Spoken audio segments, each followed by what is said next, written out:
الرحيم رب اشرح لي صدري ويسر لي أمري واحلل عقدة من لساني يفقهوا قولي بجاه المصطفى وصحبي والآل فأقول لكم جميعا السلام عليكم ورحمة الله وبركاته. الحمد لله الذي خصنا بحبيبنا رسول الله سيدنا محمد بن عبد الله. اللهم صل وسلم وبارك وكرم وشرف ومجد وعظم وترحم وتحنن على سيدنا وحبيبنا وأصل وجودنا ومولانا محمد مفتاح باب رحمة الله عدد ما في علم الله صلاة وسلام دائمين بدوام ملك الله وعلى آله وأصحابه عدد كل ذرة ألف مرة لا حول ولا قوة إلا بالله. وبعد نوينا التعلم والتعليم والتذكر والتذكير والنفع والانتفاع والإفادة والاستفادة والحث على التمسك بكتاب الله وسنة رسول الله والدلالة على الخير والدعاء إلى الهدى ابتغاء وجه الله تعالى وقربه وثوابه ورضاه برحمتك يا أرحم الراحمين. سبحانك لا علم لنا إلا ما علمتنا إنك أنت العليم الحكيم. واهدنا ووفقنا إلى صراطك المستقيم ونجنا من القوم الظالمين والكافرين والحمد لله رب العالمين. بسم الله الرحمن الرحيم. نويت أن أعتكف في هذا المسجد سنة لله تعالى. Sengaja aku iktikaf di dalam ini masjid sunnah tersebut karena Allah Ta'ala. Hadratul mukarramin wal muhtaramin, ma'asyiral fudala, ma'asyiral kurama, ma'asyiral a'izzah, al-hadirin wal hadirat rahimani wa rahimakumullah.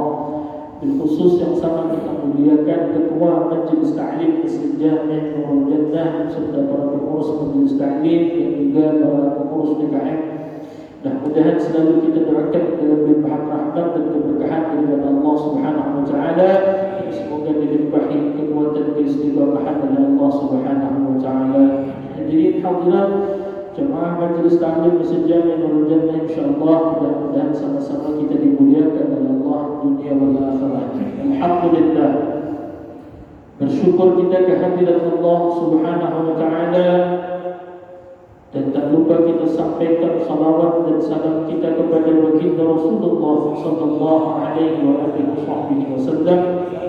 Kembali malam hari ini dengan nikmat daripada Allah yang diliputi dengan petunjuk dan pertolongan Allah dan berkatnya Rasulullah sallallahu alaihi wasallam, kita bisa duduk lagi di majlis ta'lim di Masjid Jami' Nurul Jannah ini dengan niat yang pertama kita menuntut ilmu agama yang menghidupkan dari masih waktu 10 hari pertama bulan Dzulhijjah yang demikian mulia, dan kita niat pula menggunakan nikmat-nikmat yang ada yang Allah masih berikan kepada kita, dan niat kita kemudian untuk silaturahim dan niat-niat yang baik lainnya yang mudah-mudahan Allah Subhanahu wa taala terima sebagai ibadah kita di hadapan Allah, dan Allah Subhanahu wa taala sampaikan keberkahannya kepada semua keluarga, hadirin daulat dan siapapun yang berhak atas doa-doa kita, dan mudah-mudahan Allah limpahkan kepada kita ilmu yang manfaat barakah dunia wal akhirah,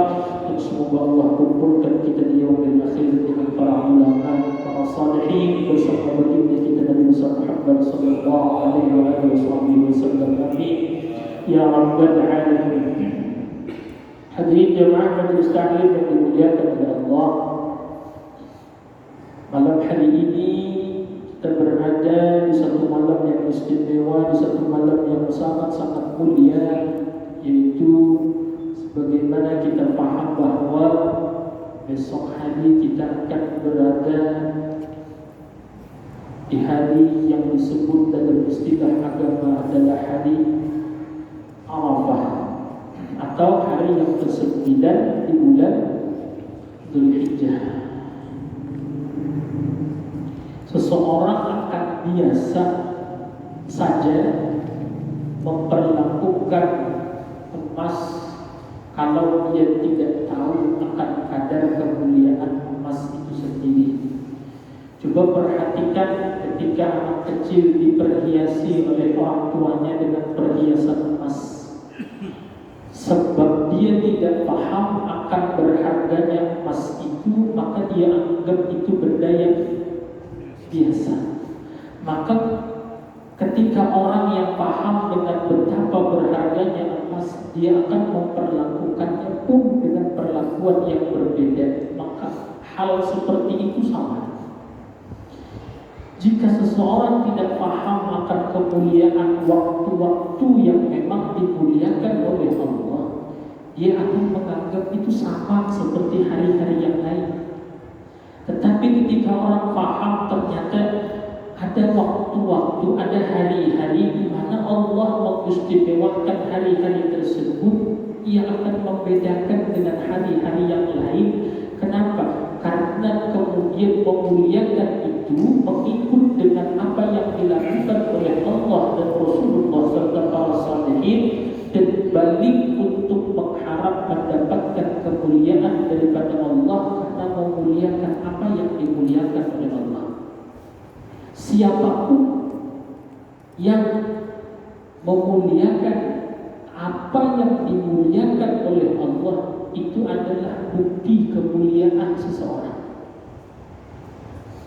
Siapapun yang dia memuliakan siapa yang dimuliakan atau apa yang dimuliakan oleh Allah, itu bukti kemuliaan dirinya. Dan sebaliknya, siapapun yang biasa-biasa saja terhadap sesuatu yang itu dimuliakan oleh Allah, maka tanda dirinya juga biasa-biasa saja di hadapan Allah.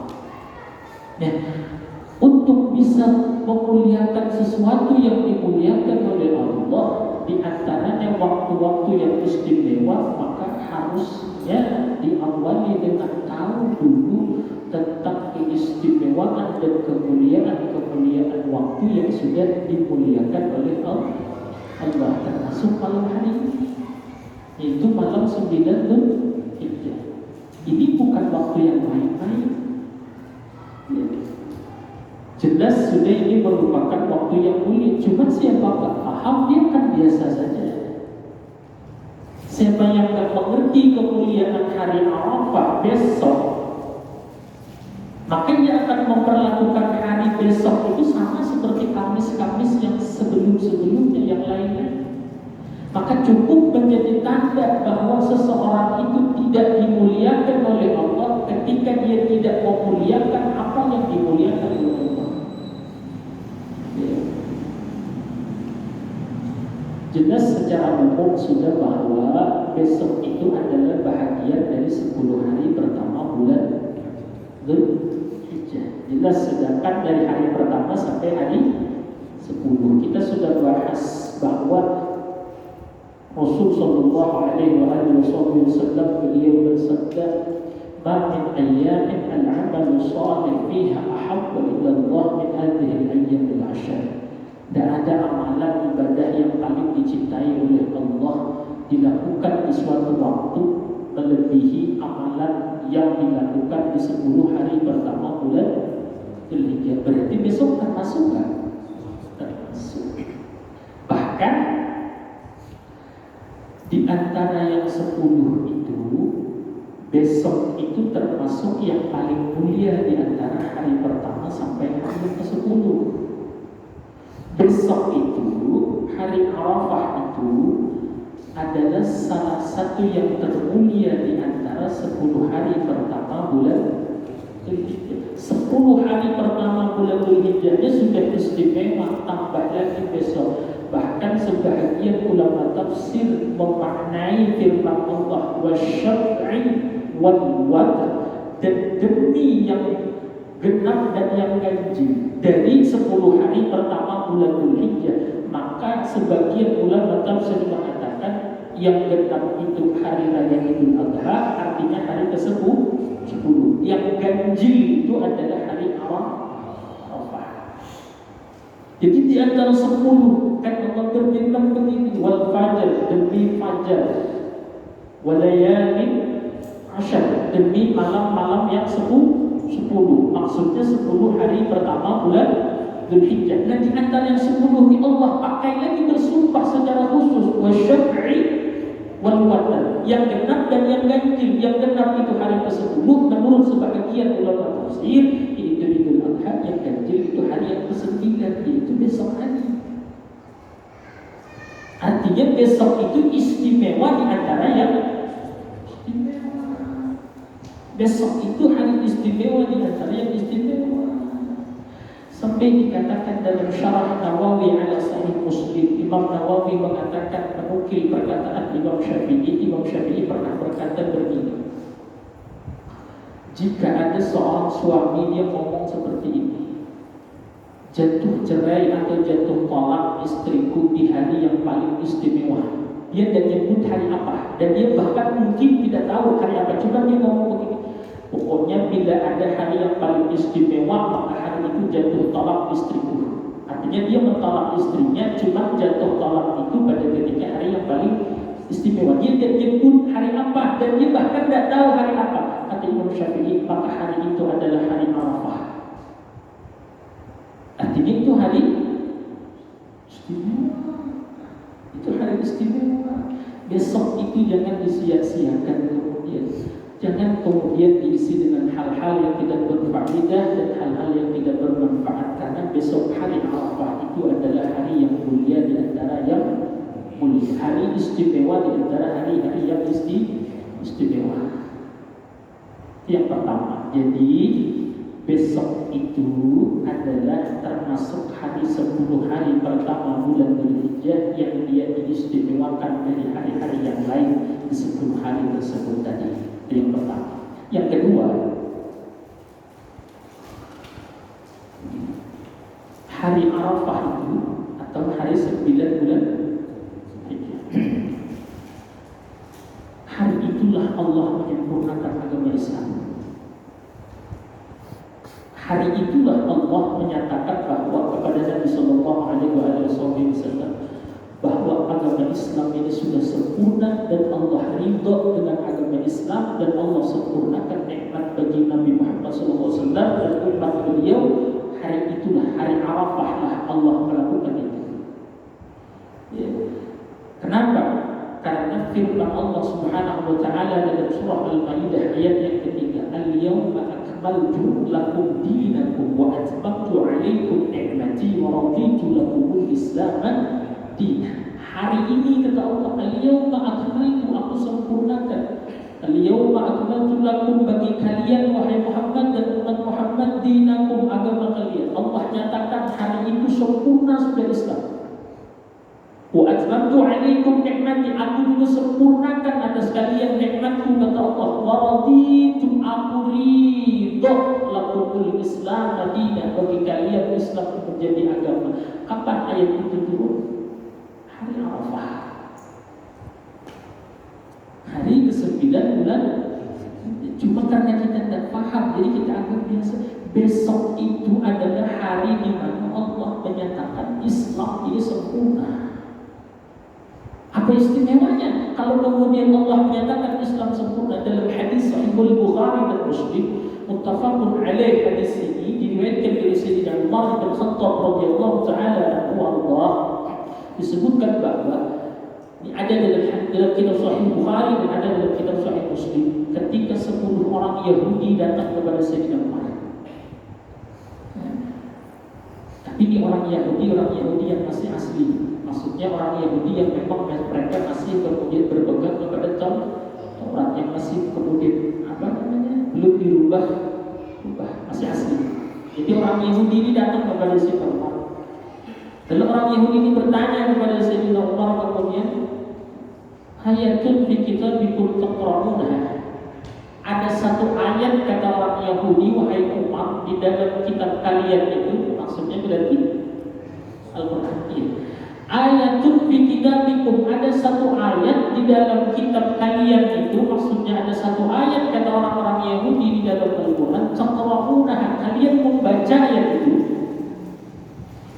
kalian membaca ayat itu, lau alaina ma'syaral yahudi nazal, jika seandainya ayat itu turun kepada kami orang-orang Yahudi. Ingat ya, ada satu ayat kata orang-orang Yahudi, wahai umat, di dalam Al-Quran yang seandainya ayat itu turun kepada kami orang Yahudi, latakhadna dzalikal yaum 'idan, pasti hari turunnya ayat itu kami jadikan sebagai hari raya. Ya. Kalau saja ayat itu turunnya kepada kami orang-orang Yahudi, kata mereka, maka hari di mana ayat itu diturunkan akan kami istimewakan, kan anggap kami hari raya hari itu. Kemudian sehingga Umar bertanya, ayo ayat apa itu? Mereka menjawab, kemuliaan al-yawma akmaltu lakum dinakum wa atmamtu alaikum wa raditu lakumul Islam dinan, yaitu ayat yang di dalam surah Al-Maidah ayat yang ketiga tadi. Kalau ayat itu Allah menyatakan Islam misalnya turun kepada Yahudi, Allah menyatakan agama Yahudi sudah sempurna, Allah sempurnakan nikmat orang-orang Yahudi, Allah ridho agama Yahudi bagi mereka, maka orang-orang Yahudi akan menganggap, mengistimewakan turunnya ayat itu, dan mereka anggap hari itu hari raya. Sayyidina Umar ketika mendengar ini, kemudian apa kata Sayyidina Umar? Qad arafna dzalika, kami telah kenal dzalikal yaum wal makan, hari di mana ayat itu turun kepada kami dan tempat di mana ayat itu diturunkan, alladzi nazala fihi, yang kemudian Allah menurunkan padanya ayat itu ala Nabi sallallahu alaihi wasallam, kepada Nabi Muhammad sallallahu alaihi wasallam, wa huwa qa'imun bi Arafah yaumul Jum'ah. Hari itu adalah hari Arafah, ketika Nabi kemudian khutbah di hari Padang Arafah di hari Jumat. Kalau seandainya hari Arafah itu ada bagi orang Yahudi, mereka anggap hari itu hari raya. Kenapa? Hari itu turunnya pernyataan firman Allah langsung yang menyebut bahwa agama Islam sudah sempurna. Orang Yahudi berharap itu turun kepada mereka. Orang Yahudi berkeinginan, bercita-cita, berangan-angan Allah menyatakan sempurna itu agama mereka. Sampai mereka katakan, kalau seandainya ayat itu turun ke kami, maka hari turunnya ayat itu kami anggap hari raya. Tapi ayat itu turun kepada siapa? Kepada Nabi Muhammad SAW, dan juga kepada kita umat beliau. Kapan turunnya? Hari Arafah. Sehingga Umar katakan hari turun ayat itu adalah di Padang Arafah, di hari Arafah, di hari Jumat saat Nabi berkhutbah ketika wukuf di Arafah. Artinya hari Arafah ini cuma kita tak paham. Jadi kita biasa saja, padahal orang Yahudi mengidap itu. Kadang memang seperti itu kehidupan ini. Orang lain sebenarnya mengidam-idamkan, menghayal-khayalkan apa yang kita miliki, apa yang kita ada pada diri kita, tapi kita sendiri kadang menganggap itu hal yang biasa. Malah kita menganggap punya orang lain lah yang kemudian lebih baik.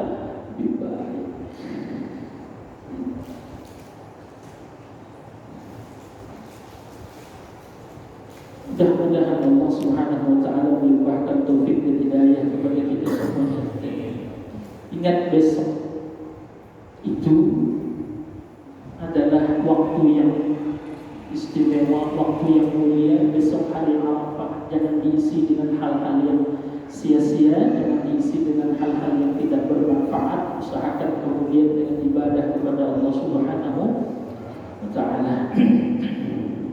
Ya, yang pertama tadi, besok itu adalah termasuk 10 hari yang awal di bulan Dzulhijjah, dan dia bahkan yang paling istimewa. Yang kedua, keistimewaan hari Arafah besok itu, hari itulah Allah menyatakan agama Islam sempurna.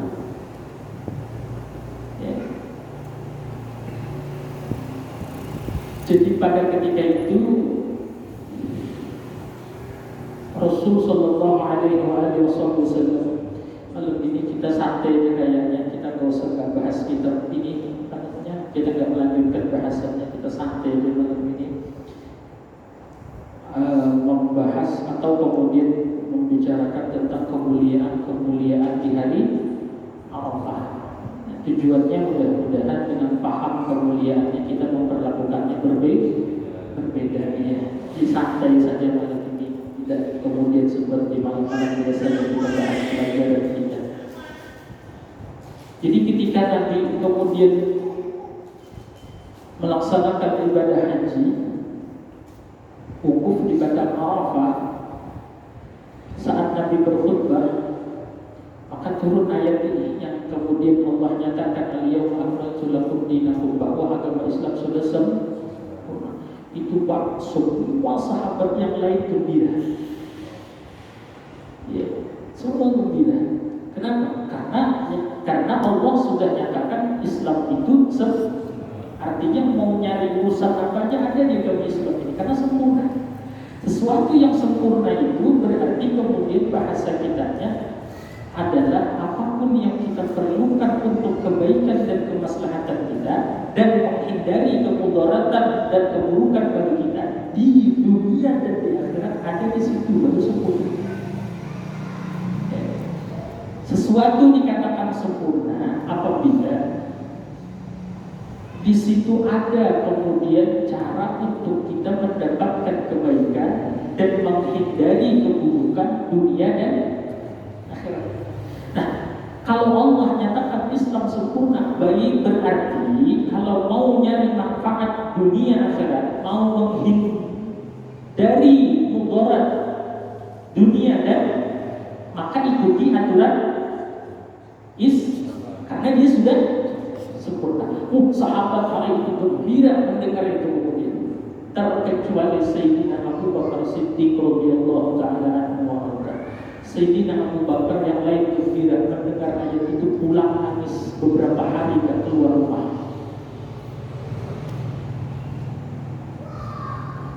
Yang lain gembira semua hari Arafah itu. Sayyidina Abu Bakar nangis pulang ke rumah beberapa hari tak keluar. Sampai ditanya oleh Nabi, mana Abu Bakar? Ditanya kemudian Abu Bakar nangis di rumah. Kenapa? Dan dia tahu. Kata Nabi, suruh sini dipanggil, datang kemudian Sayyidina Abu Bakar. Tanya, kenapa kemudian yang lain senang? Kenapa kemudian nangis? Jawaban Abu Bakar Siddiq radhiyallahu ta'ala anhu di luar pikiran sahabat-sahabat pada saat itu. Kata Sayyidina Abu Bakar, memang benar Allah sudah menyatakan Islam itu sempurna. Tetapi yang saya pikir, wahai Rasul, kata Sayyidina Abu Bakar Siddiq radhiyallahu ta'ala anhu, engkau kan diutus ke dunia ini untuk menyampaikan dan menyampaikan ajaran. Kalau Islam itu sudah sempurna, berarti tugas Nabi sudah selesai. Kalau Nabi sudah selesai tugasnya di bumi, di dunia ini, berarti tidak lama lagi kemudian engkau ya Rasul akan kembali kepada Allah. Ya kan, pikirannya Sayyidina Abu Bakar Siddiq radhiyallahu ta'ala anhu. Yang lain ketika mendengar Allah menyatakan Islam sempurna, semua gembira kemudian. Sayyidina Abu Bakar Siddiq mikir, kalau Islam sempurna berarti tugas Nabi selesai. Kalau tugas Nabi selesai, nanti Nabi sebentar lagi akan meninggal dunia. Itu yang membuat beliau nangis. Pertama, benar, dan ternyata memang kemudian tidak lama setelah haji wada, mungkin haji wada artinya haji baru, Zulhijjah, Muharram, Safar, Rabiul Awal, 4 bulan kurang lebih, tidak sampai 4 bulan, 12 Rabiul Awal Nabi meninggal. Karena Islam sudah sempurna, artinya tugas Nabi diutus ke dunia ini selesai. Mulai para sahabat tertunduk.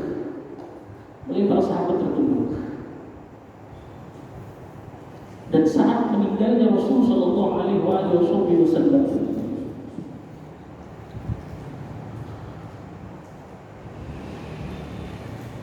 itu kemudian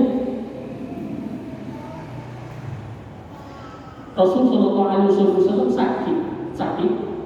Beliau sakit.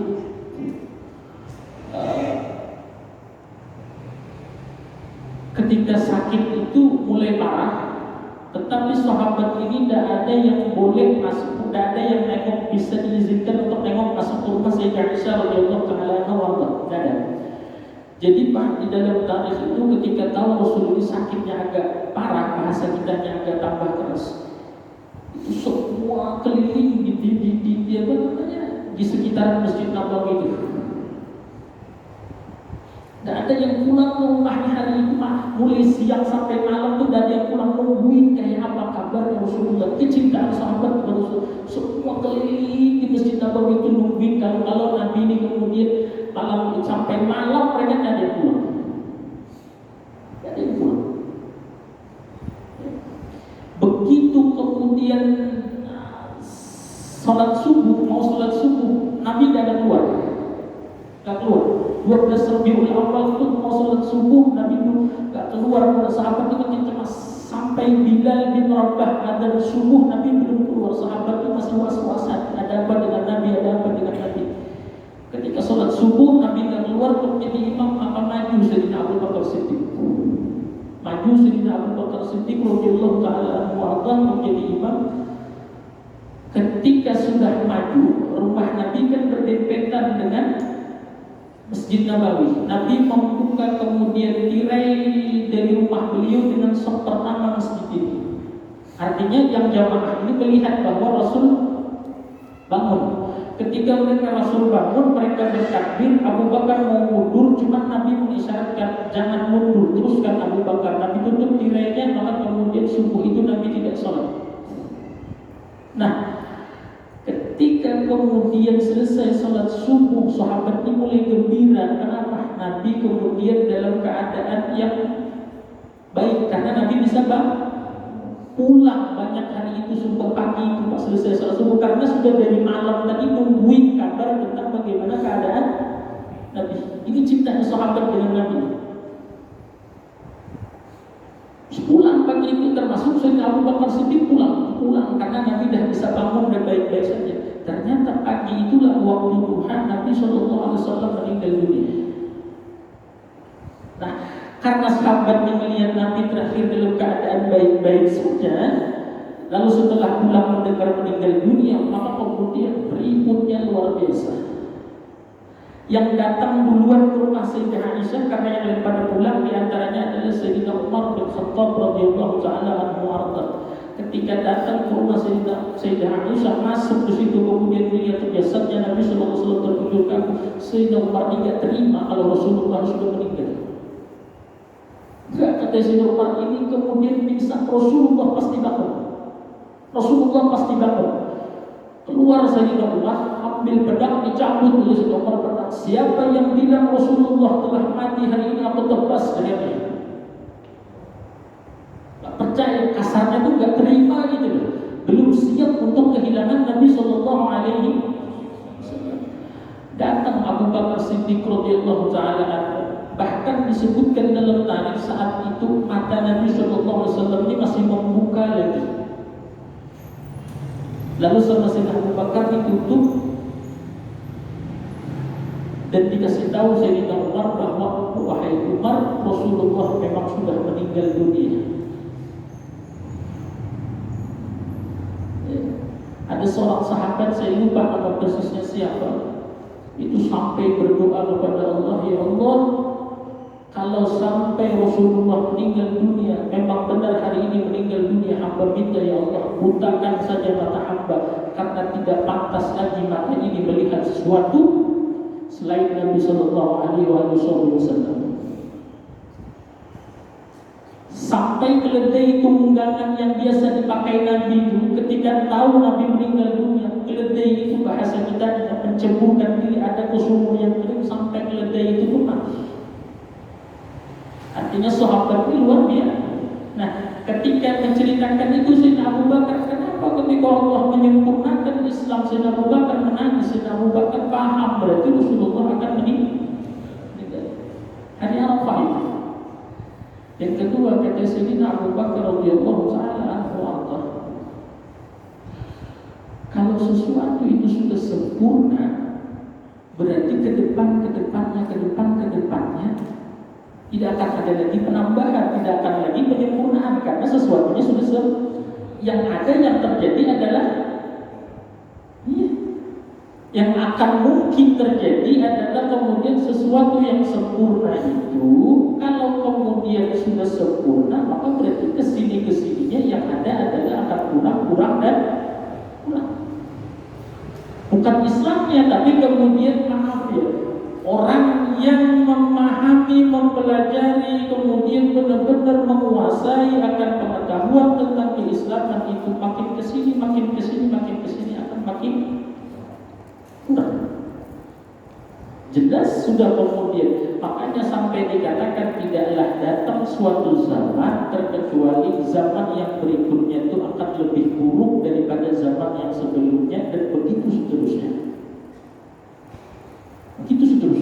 Jadi semakin kesini, semakin kemudian keadaan bukan semakin membaik, tapi keadaan justru akan semakin buruk. Tidak datang suatu zaman terkecuali yang sesudahnya lebih buruk dari yang sebelum. Zaman sahabat selesai, datang zaman tabi'in, jelas lebih baik zaman sahabat. Tabi'in selesai, tabi'ut tabi'in, zaman tabi'in jauh lebih baik dari tabi'ut, sampai nanti kita akhir zaman, sampai anak cucu kita. Dengan kata lain, ringkasnya apa? Semakin kesini, tantangan orang beragama itu bukan semakin mudah, akan semakin susah. Kita dan anak-anak keturunan kita nanti akan jauh bedanya. Tantangan beragama itu lebih berat mereka dari kita. Saya ulang, kita sekarang ini tantangannya sudah berat, tapi akan jauh lebih berat daripada dari kita nanti adalah anak-anak keturunan kita.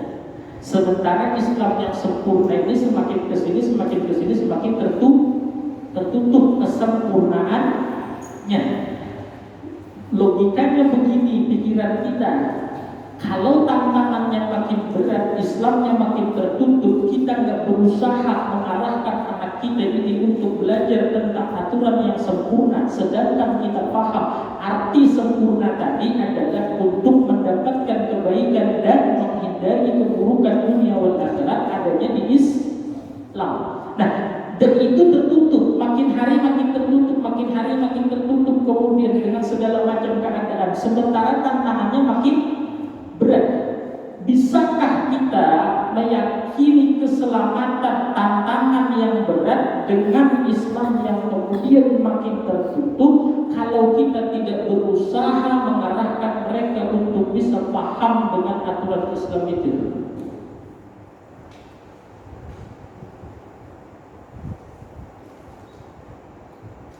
Karena Nabi sudah sampaikan, makin kesini maka keadaan akan tidak makin membaik. Kalau kita tidak sungguh-sungguh misalnya membekali misalnya anak-anak keturunan kita, sementara tantangan yang mereka hadapi jauh lebih berat. Dan kesempurnaan Islam beda di zaman Nabi dengan di zaman yang para sahabat. Di zaman sahabat beda dengan zaman tabi'in beda dengan zaman yang lain kemudian.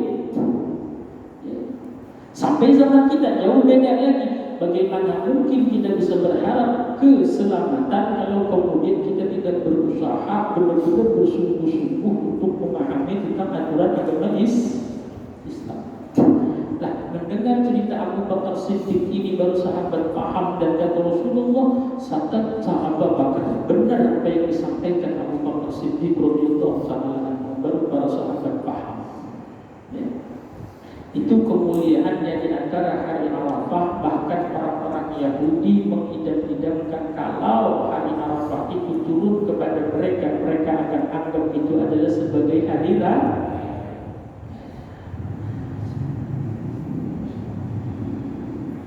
Berikutnya